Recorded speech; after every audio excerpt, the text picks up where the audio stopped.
Kabilang po ang Agoncillo, Batangas sa napuruhan ng bagyong Christine. May mga naitalang nasawi matapos matabunan ng baha na may halong debris. Nasa Agoncillo, Batangas at may unang balita live si Bam Alegre. Kumusta na ang sitwasyon ngayon dyan, Bam? Maris, 5 ang nasawi sa Agoncillo, Batangas dahil sa bagyong Christine. Sa paunan pala ng MDRMO at Office of the Mayor, 3 sa barangay Subic Ilaya, 1 sa Subic Ibaba at 1 sa barangay Panpulan.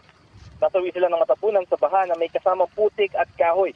Bakas na buong bayan nang iniwang pananalanta ng bagyong Christine, lalo na ang naipong putik sa mga bahay at kalsada at mga nabalahaw at naanod na mga sasakyan.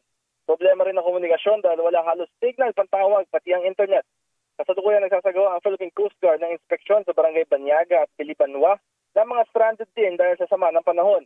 May 5 evacuation center naman ngayon sa buong bayan ng Agoncillo. Sa unang balita mula rito sa Agoncillo, Batangas, Bam Alegre para sa GMA Integrated News. Balik sa'yo, Maris. Salamat, Bam.